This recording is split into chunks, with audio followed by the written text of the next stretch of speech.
Patrick, how's it going? Oh, hey Melissa, what's going on? Would you mind answering 37 questions for us today?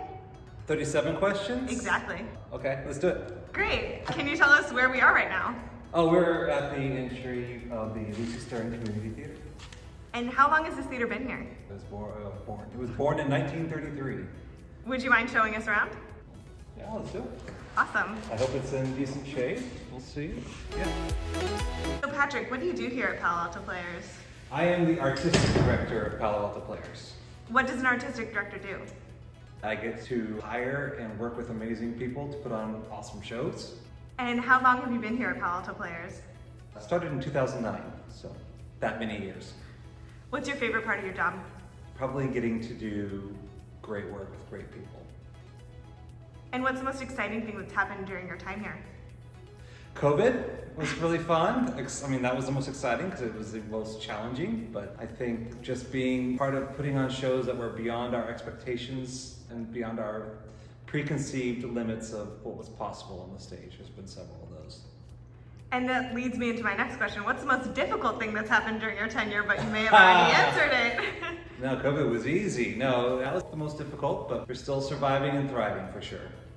And how can community members best support theaters still feeling the effects of the pandemic? Well, there's probably two ways. First off would be to have the means to donate anything you can to community theaters, but also subscribe. Subscriptions are an amazing way to support your theater, and you get wonderful entertainment out of it. Can you show us around next season's shows here on the wall? Sure, yeah. So we've got some cool graphics here. We have next season in September, Matilda. November, The Wizard of Oz. You may have heard of that one.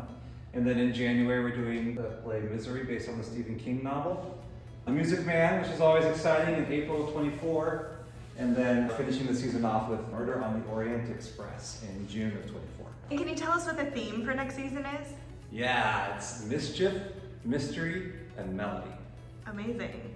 And I see some posters from this season over here on the wall. Yes, indeed. Yeah, we have some awesome artists who have worked with us in our shows. So we have Jomar from School of Rock, that was in September.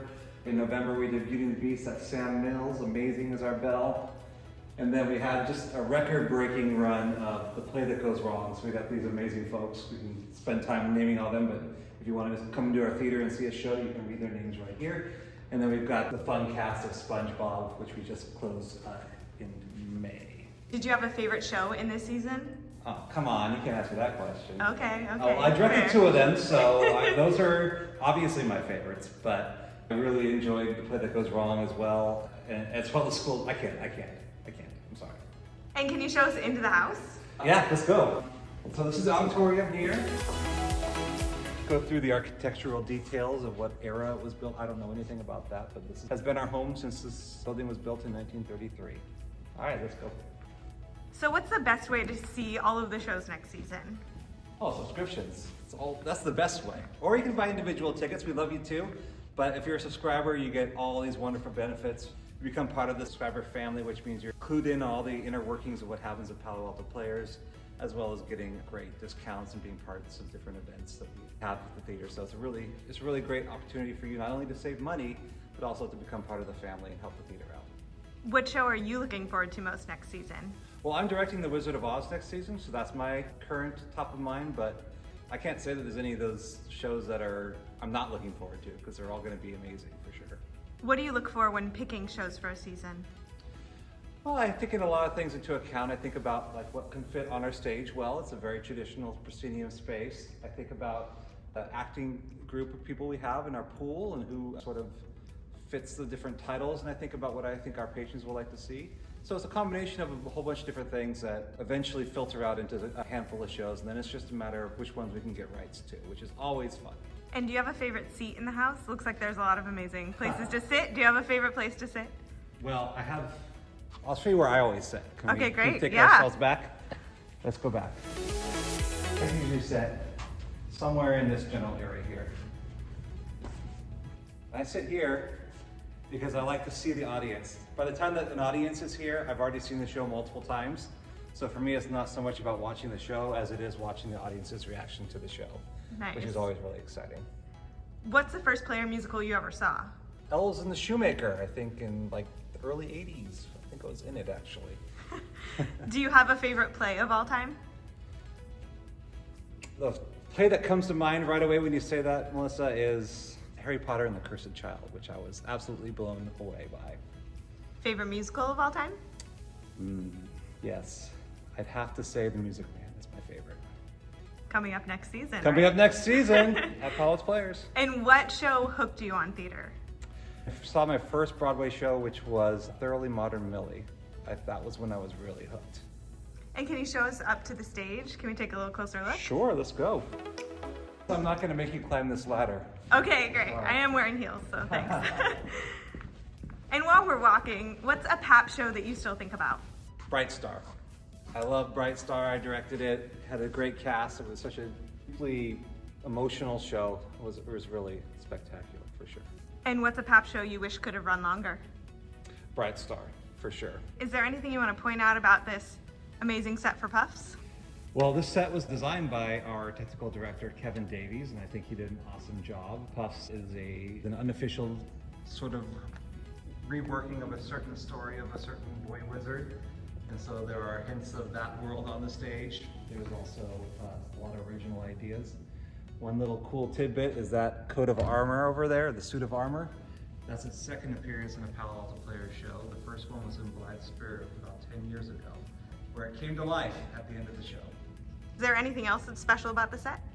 Well, there's a lot that's special, but one thing that's really cool about this set is that we have brought the turntable back, which is this giant sort of plate in the middle of the stage that runs on a computerized motor. So it's all set up with different cues to turn that staircase around like you'd see in a certain boy wizard's school of magic and magic. You're also a set designer, right? I am, yeah. What's your favorite set you've ever designed? Oh boy, I think maybe some recency bias here, but SpongeBob was a lot of fun to design. And is there a show that you're dying to design one day? I'd love to design Guys and Dolls at some point in my life. It'd be really fun. Want to show us backstage? Let's go. We'll take you through the secret entrance.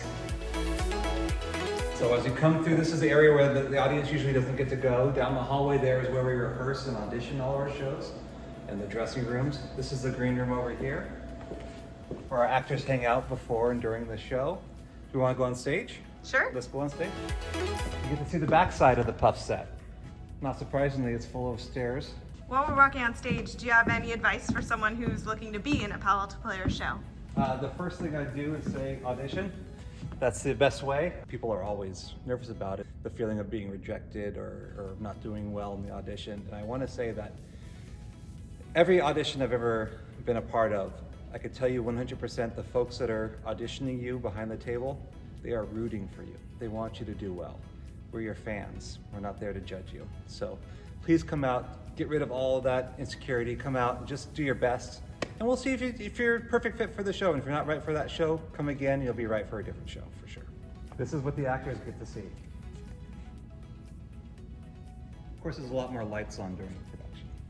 You want to show us around the green room? Sure, let's go. Do you have any advice for people looking to get involved backstage in theater or do a job like you do one day? I think the best way to be involved in backstage theater is to reach out, because we're always looking for volunteers and for paid staff as well. So if you are interested in doing this, whether you have experience doing this or not, come on out. We'll train you if you need to, and if you've got experience, we've got plenty of roles available for sure.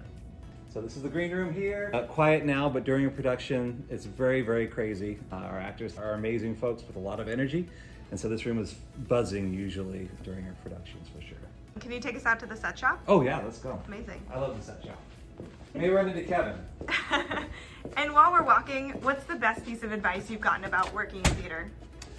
Oh boy, that's a tough one. Best piece of advice is to be persistent and to believe in yourself, because it's real easy to get knocked down in a job where there's just not a lot of roles available.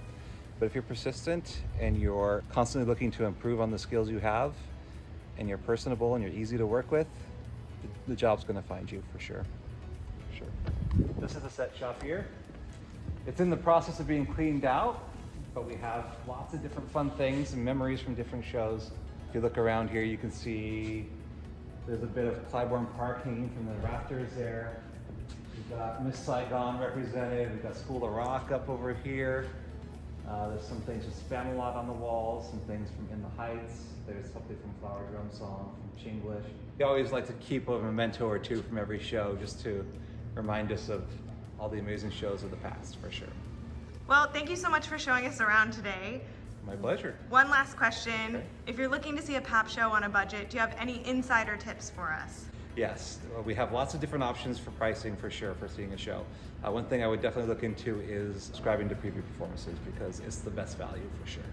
Amazing. Well, thank you for showing us around. My pleasure. And I'm we'll glad see to you be here. around. Thank you, Melissa.